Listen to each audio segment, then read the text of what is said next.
the Olo of Warri is Ogiame, which is king of water. So that is why the Navy was the perfect destination for my plan. In fact, I had imagined it that the Navy would be so thrilled and honored to partner with this blue-blooded lineage. This is what you call perfect alignment. God was in this plan. Nothing could go wrong. I am still yet to recover from the way my father turned me down. The theme for that brief session was based on one chapter in the Bible. I still have it here. Let me read it to your hearing. The book of Proverbs, chapter 19, verse 21, specifically from the NIV translation. My father said to me, "You can make many plans, but it is the Lord's will that will prevail." As you can imagine, this has gone on to become one of my most memorable verses of the Bible. But despite that unfortunate personal setback, what I have not changed my mind about is the effect of discipline, hard work, order, justice, and other core values that are treasured by the military. Their positive impact in the life of any individual and the ripple effect that carries on into their families, their societies, and eventually the nation. In many societies, monarchy evolved naturally as a system of governance. In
these leaders are not just figureheads. They are the custodians of values, the keepers of heritage, and the arbiters of moral order. They serve as societal thermostats, quickly setting the moral and cultural temperature. A key factor in the resilience of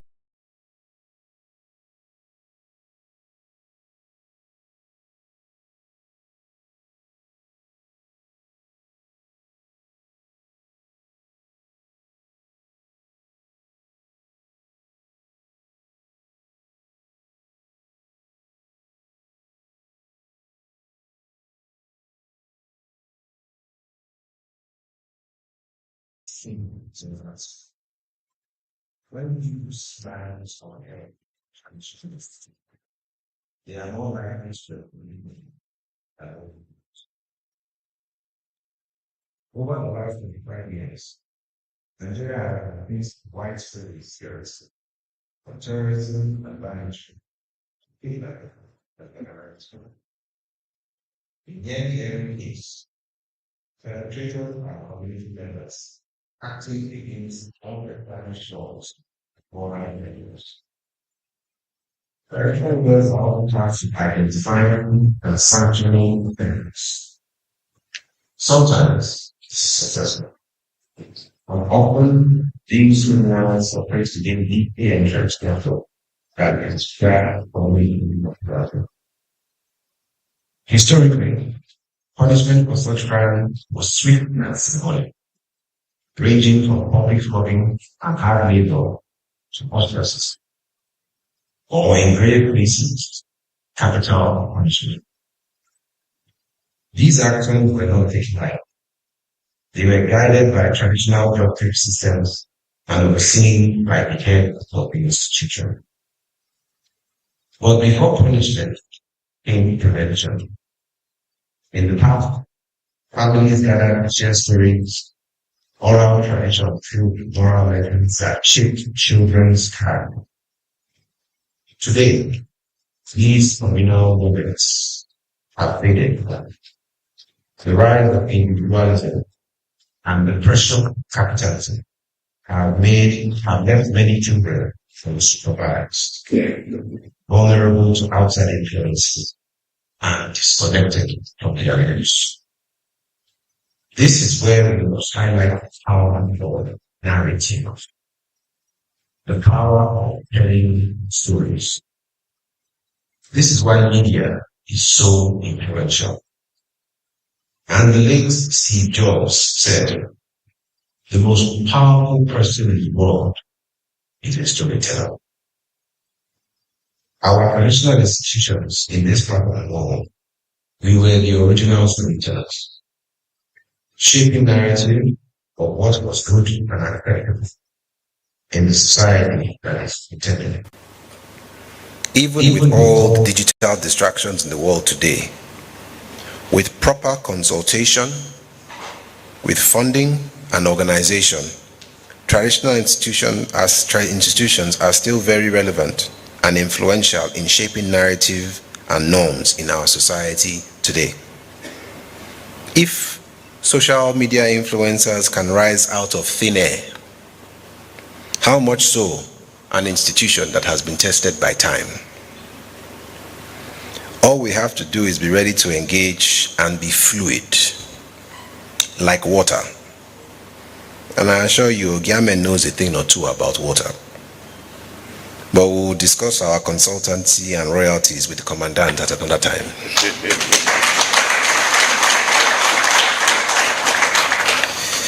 Nigeria remains a largely collectivist society. Community reputation still holds weight. The family is the smallest unit of that community and the engine room where character is formed. When crimes occur, investigation often traces back to the family. If there is a history of such behavior, the community is not surprised. If not, the individual is seen as a pariah who has brought shame upon their people. In either case, the family remains the first and most powerful institution of moral formation. Traditional rulers, often through their chiefs, assign punishments to serve not just justice, but as a public deterrent. Shame and honor operate powerfully in collectivist cultures, and the public nature of discipline reinforces societal boundaries.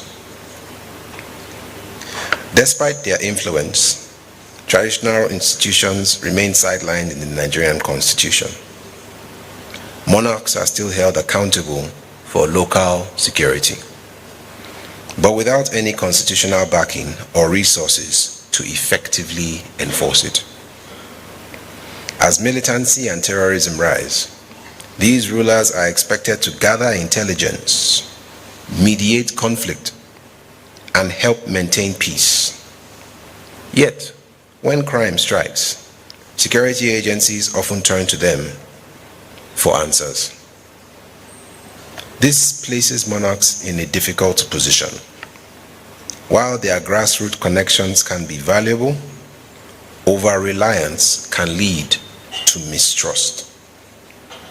And when a traditional ruler or institution is perceived as a state informant, community trust erodes, compromising the very flow of information that is critical to security.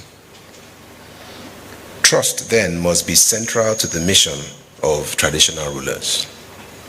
Traditional rulers must remain unbiased arbiters of justice, not tools of the state, but trusted guides who hold the moral fabric of their communities together. The motto of the Nigerian Army, and please correct me if I'm wrong, victory comes from God? Did I get that right? Am I paraphrasing? All right. The motto of the Nigerian Army is victory comes from God. And it speaks directly to the work before us, because this is not just politics or policy. This is war. But it's not war with bullets. It is war with culture. Not on battlefields, but in homes, in schools, and in hearts. Legacy must be fought for. And as I'm standing among gallant officers, even now during peacetime, we understand what it means to fight for what matters. What we seek, strong family values and moral clarity, it will not come without resistance. The war must be waged daily in our minds, in the way we parent, in our leadership style, in the way we live our lives. And let us not forget, the strength to fight comes from God, but the victory also comes from God. But still in this fight, we must also wield wisdom. The old saying goes, discretion is the better part of valor. So we must apply both discipline and compassion. Not just the rod, but also the rice. Be it plain white, jollof, fried, or Chinese, we should apply it. The balance of correction and care is what makes change sustainable. Traditional institutions will endure, not by clinging to old ways, but by preparing way for the future. The values we uphold, the righteousness we enthrone, the justice we deliver, and the trust that we build today, these are the seeds of a legacy that will stand tall tomorrow. Let us fight for it. Let us build it. Let us win, not just for ourselves, but for the generations that are yet to come. Victory comes from God, but the courage to fight for legacy, that must come from us. I thank you all for listening. I don't think I lost too many of you, so I think we were very successful in our speech today. God bless you all.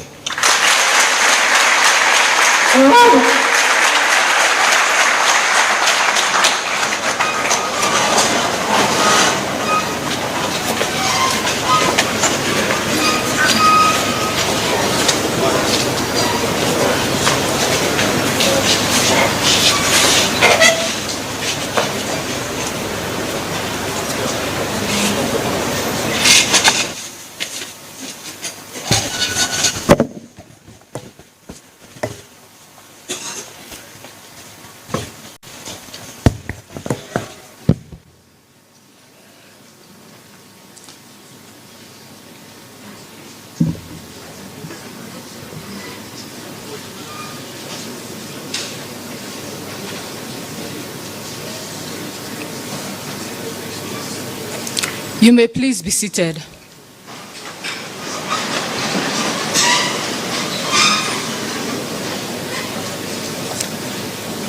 Shall we please give His Majesty another round of applause?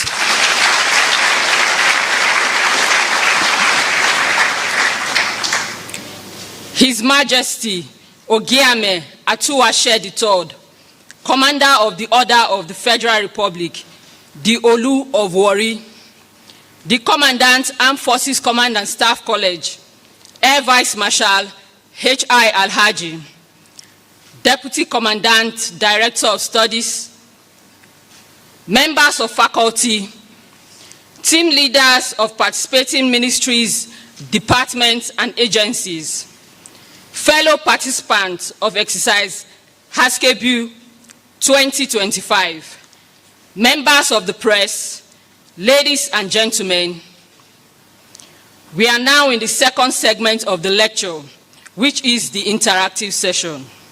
I am Squadron Leader Enite, the moderator. This session shall be conducted in the following manner. His Majesty shall entertain a total of 4 questions, 2 from each side of the hall. Thereafter, I shall call upon a fellow student to give the vote of thanks on behalf of the college. And finally, I shall most respectfully invite the Commandant, Armed Forces Command and Staff College to make a token presentation to His Majesty Ogiame Atuwatse III, the Olu of Warri. I shall begin with questions from fellow participants seated to my right.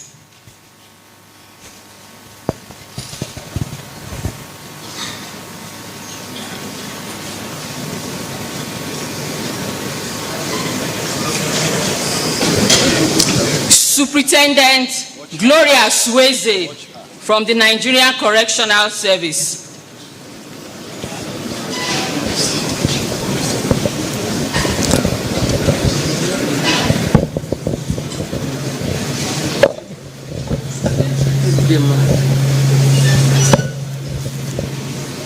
My name is Sueze Gloria Ikenechukwu, Superintendent of Nigeria Corrections. My question, what role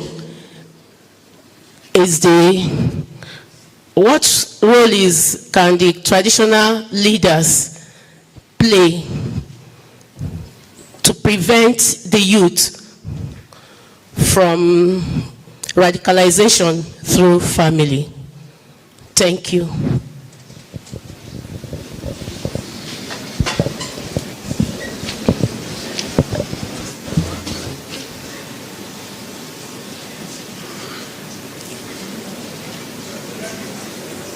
Squadron Leader Echo.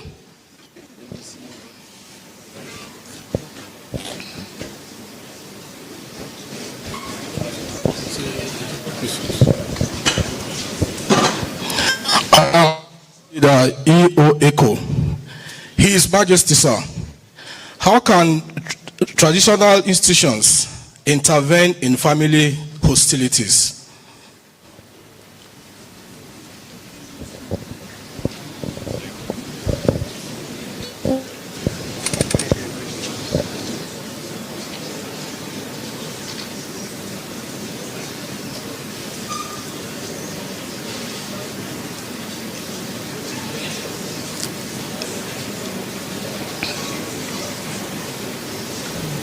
Respond to the first two, then you take the second. Okay. His Majesty will answer the first two. Okay, sir.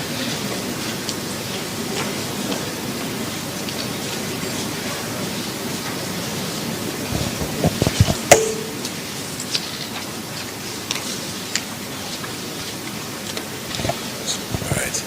Sorry, could you read the first question? I'll take the first two. So could you read out again the first question?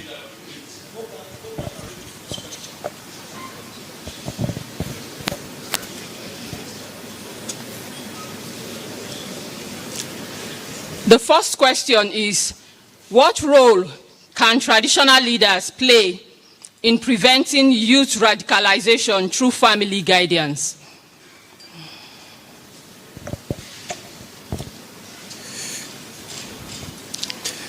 There is, the way I understand that question, there is a common thread in the human psyche, and it is what we celebrate. It is what we tolerate. That's effectively, those are the things that people will justify that they can get away with these behaviors because they are not addressed at the early stage. When we see what's happening, at least from my perspective, with the youth situation in Nigeria today,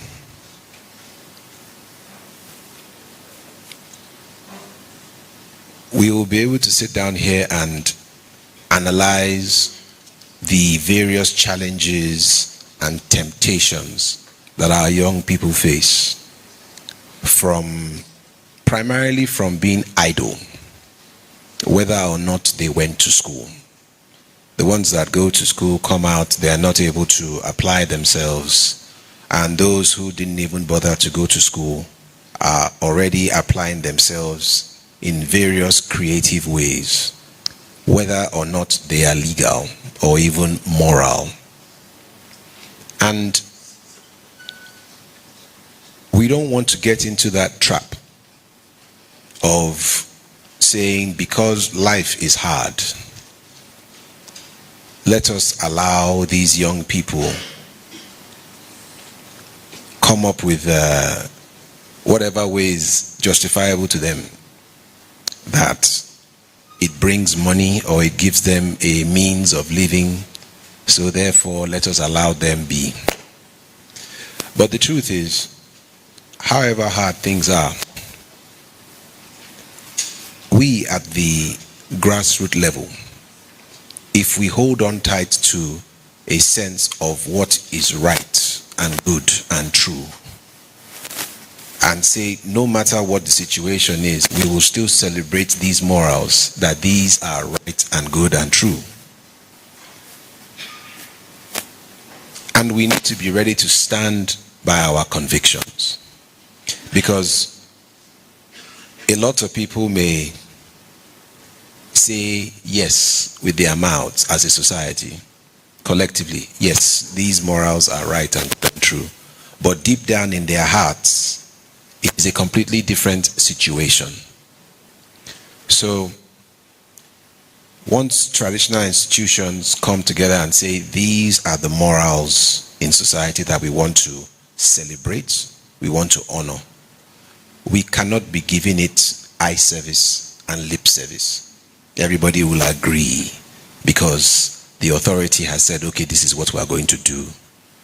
But as our people will say, Baba, how does this put food on the table? They may agree with you and go behind, go offline to try to be creative. And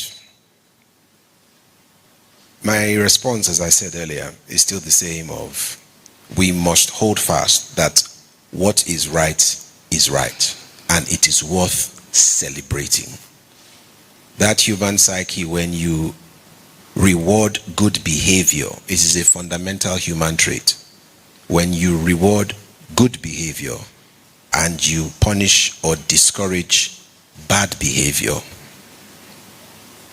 human beings conform.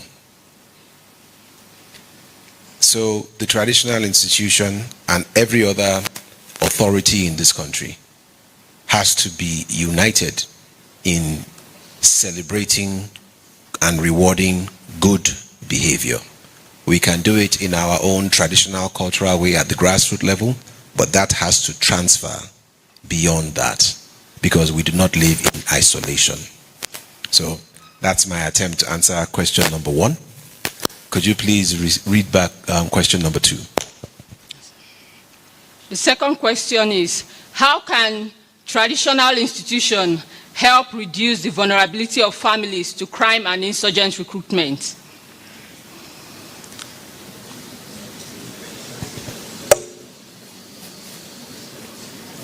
I think, once again, that thread still runs the same. It's the same. No matter the temptation out there, if it's the pressure of trying to make a living, because them going into insurgency and all that is because that is what they feel their able body can do. If it were a different part of the country, perhaps it would not be insurgency. It could be internet fraud or some other vice. So it is still doubling down as a family unit, and the local traditional institution supporting it at a family unit and at a community level, that these are the morals that we support. These are the behaviors that we endorse. It is still down to rewarding good behavior and discouraging bad behavior as at a fundamental level? I think the answer is still applicable to both questions.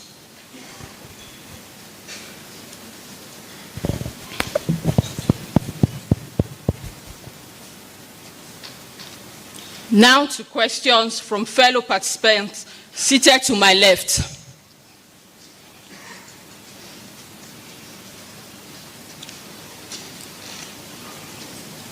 Mr. Prince Will from the EFCC.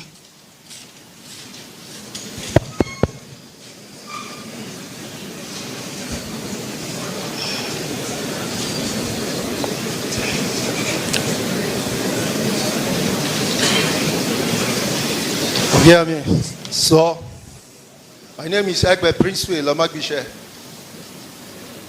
a staff of the Economic and Financial Crimes Commission, EFCC. My question is, what reforms are necessary to better integrate traditional institutions into national security framework?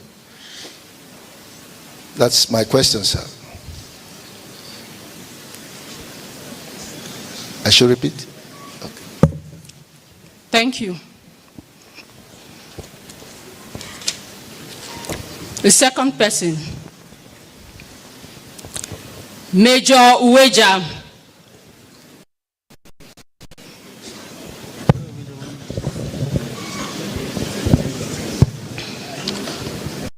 Major Uweja.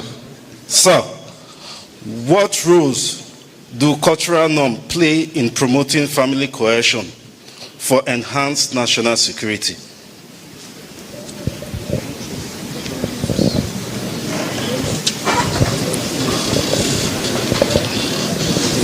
So the third question is,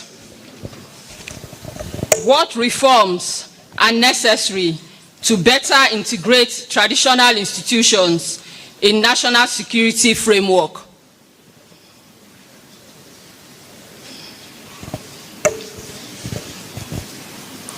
I think for quite a long time we've heard many debates and points, opinions as to the constitutional role of traditional rulers and all of that. So, slightly dancing away from that, I think,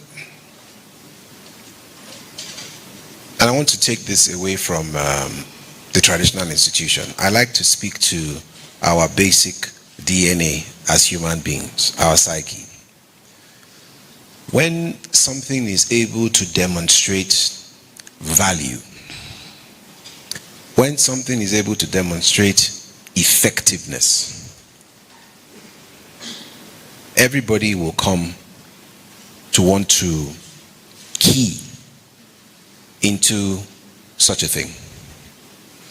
And so I think while the debates and the amendments are going on for the government or the constitution formally recognizing the role and all that comes with that, perhaps with funding and empowerment and all of that, while that is on, at the traditional level, we should be able to demonstrate that the manner in which we go about our business is one that is in the best interest of the collective society. When we're able to demonstrate that the traditional institution adds value to our existence, to our identity, to the things that we want to celebrate, achieve, I don't think you're going to have to be coming up with solutions and ideas as to how. Once a thing is able to self-demonstrate that it is a thing for good, you'll be the one filtering out who you want to partner with and who you want to be involved with, because the whole world will come, and they will come. Our people say, who no like better thing? So truly, when you're able to demonstrate that what you have is good, they will all come calling, all of them. So that's my general response to question number 3. Could we get question number 4 again? Question number 4 is, what roles do cultural norms play in promoting family cohesion for enhanced national security? As I alluded to in my presentation, everything that we see happening at the national level, everything we see is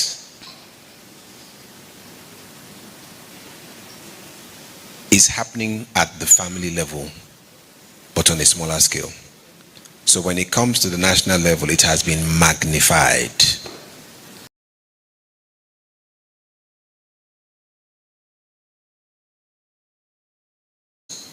How we live as a family. First of all, as individuals.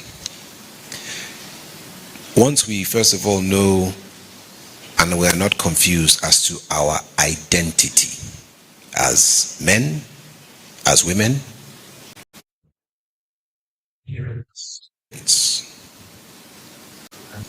and this cannot happen in isolation. It can't. As fathers, as husbands, we are more than just being an ATM for wife and children. Because if that is the primary way we see ourselves, life is so hard, we need to just go out there and hustle and bring in the money. And maybe once in a while, when you see that the children are misbehaving, then you shout or you come down hard on them. The truth of the matter is, even if you think you are doing that on a surface level and you are not actively vested in the way your household is run, in the way your children are misbehaving behind your back, you're going to deceive yourself that you are a good father and you are an authority figure in your home. But when you care for the details of what is going on under your roof, and your wife and children and those who are under your authority, staff, know that this is a no-nonsense family unit. No matter how hard life is, when your children leave that home and go on to university and go on to experiencing the reality of life, they will always think about what has been ingrained in their minds and their consciousness as they look to make their way through the world. And this also goes back to what I had said earlier. People get overwhelmed by the pressures of life. There is no money, there is no light, everybody is tired. By the time you get home, you don't want problem, you just want to sleep. You just want to rest, you just want to eat. And if we keep caving into these, and they are facts of and reality of the life we have in Nigeria, it is a fact. I'm not saying any of this is easy. But if we are able to resist those everyday pressures and know that raising or ensuring order and discipline in your home is just as important as the pressure of providing, I think we're going to do well in producing better citizens, because the leaders we have in this country and the characters that we see all across Nigeria, people did not just fall from heaven, or people did not just fall from hell and decide to be good or bad people. There is a formative stage, and this has to be emphasized at the family level, at the traditional level, to say this is our identity, this is how we behave as a people.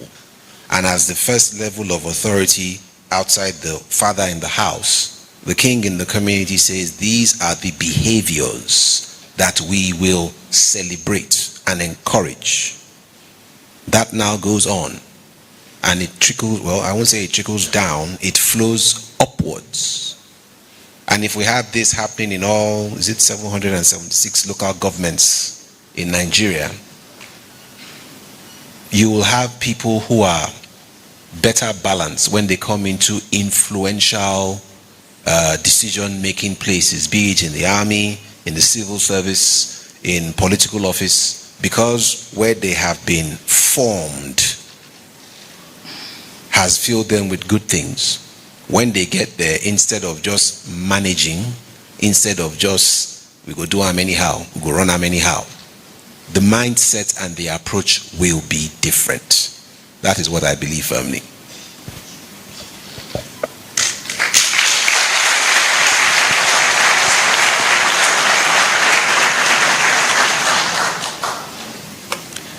I shall now call on Lieutenant Commander K.E. Wanabai to give the vote of thanks on behalf of the college.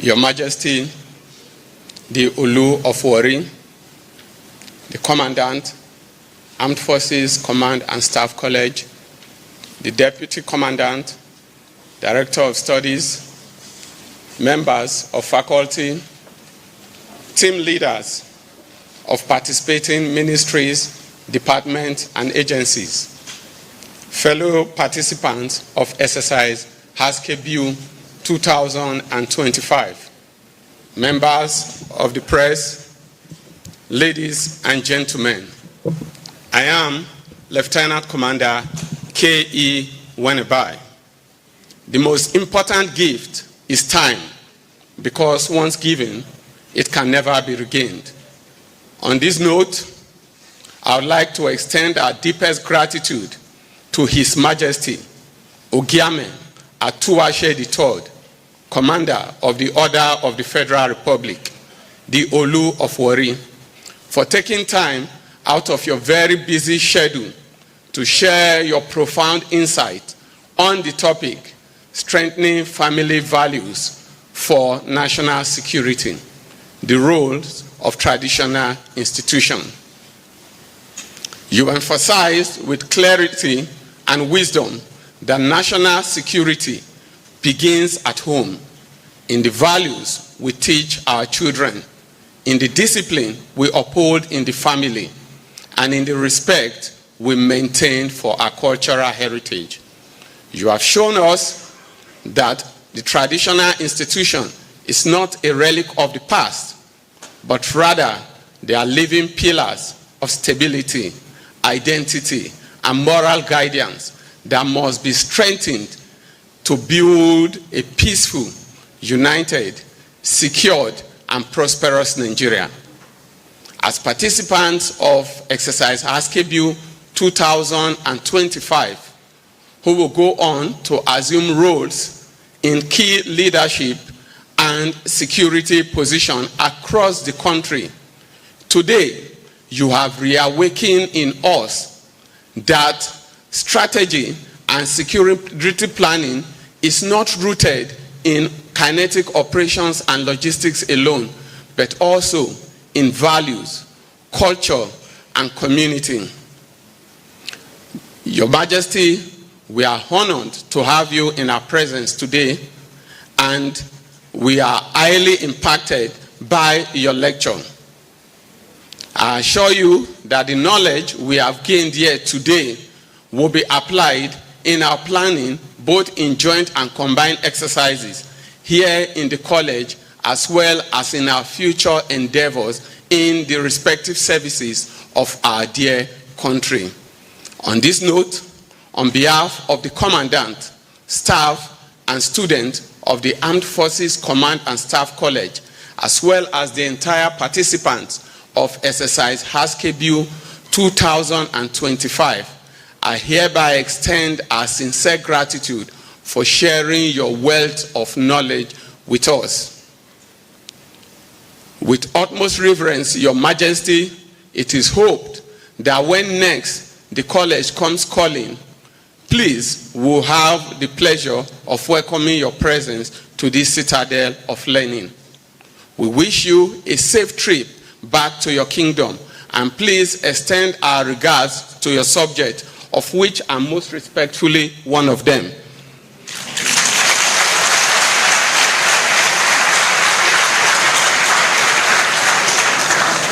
May your reign continue to bring peace, unity, and development to our dear Warri Kingdom. Once again, thank you, and long live the Warri Kingdom.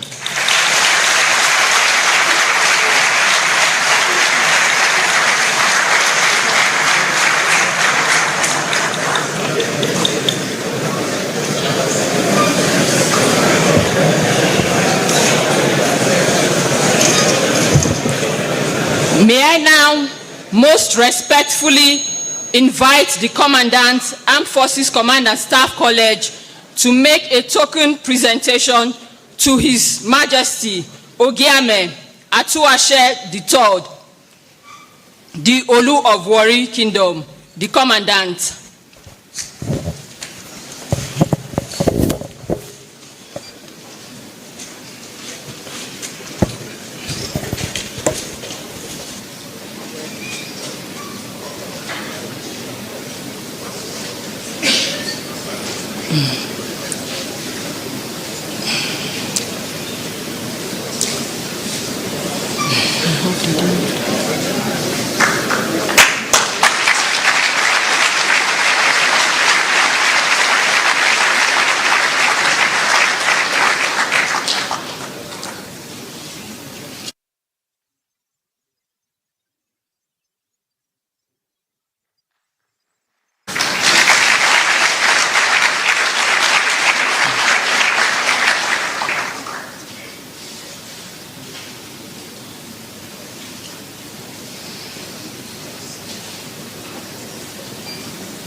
Thank you, sir. Permission, sir.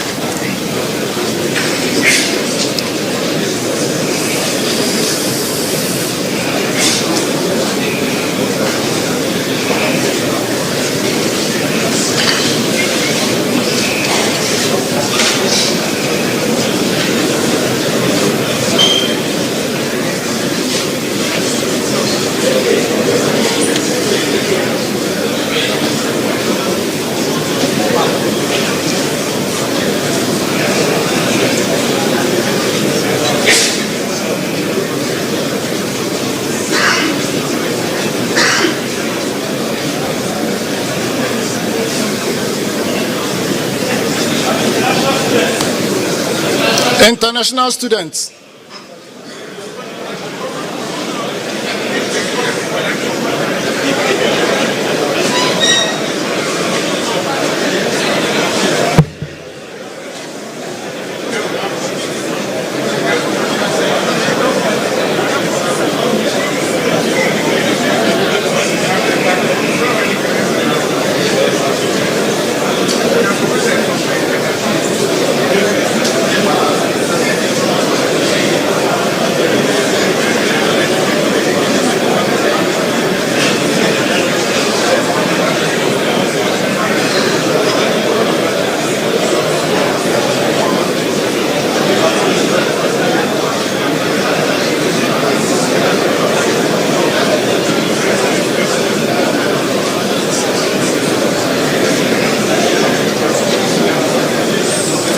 Participants.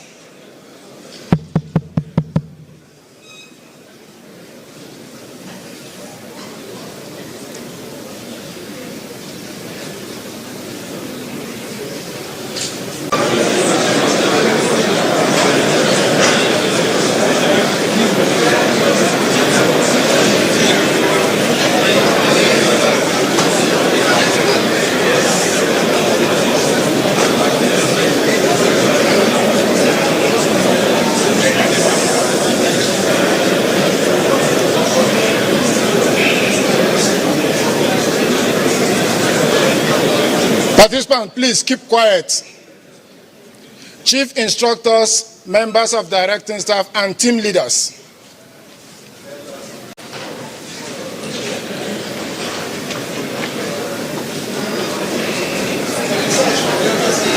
Yes, sir.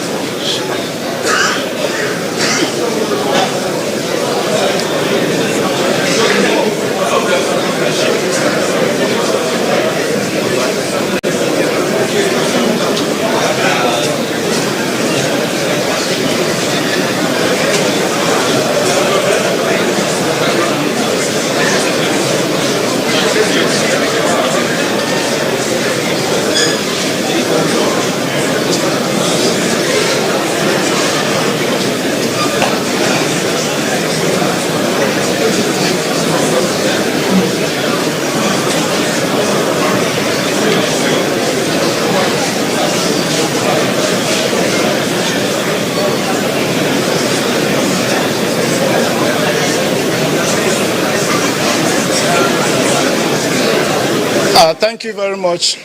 Thank you very much. Sir? That's what is written, sir. That's what is written, sir. Please, may we rise as His Majesty departs the hall. For picture, group photograph. Next on the program is group photograph with everyone. So we are all expected to file out quietly to the photo stand. And when we are ready, His Majesty and the college committee will come to join us. So students, please file. Yes, okay. Hold on, participants.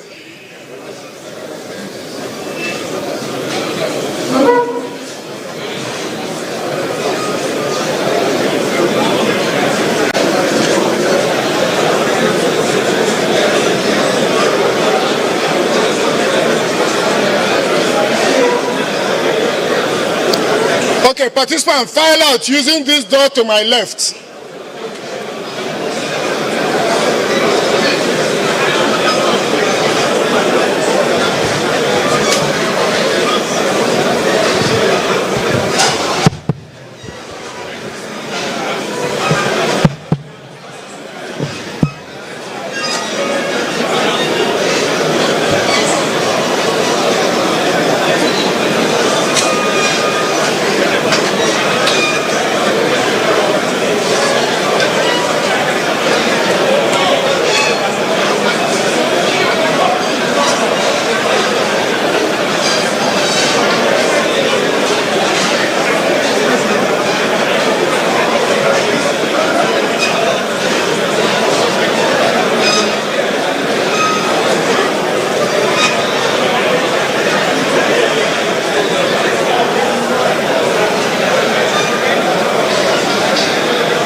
Testing 1 2. Testing 1 2. Loud and clear. Sound check. Sound check. Sound check.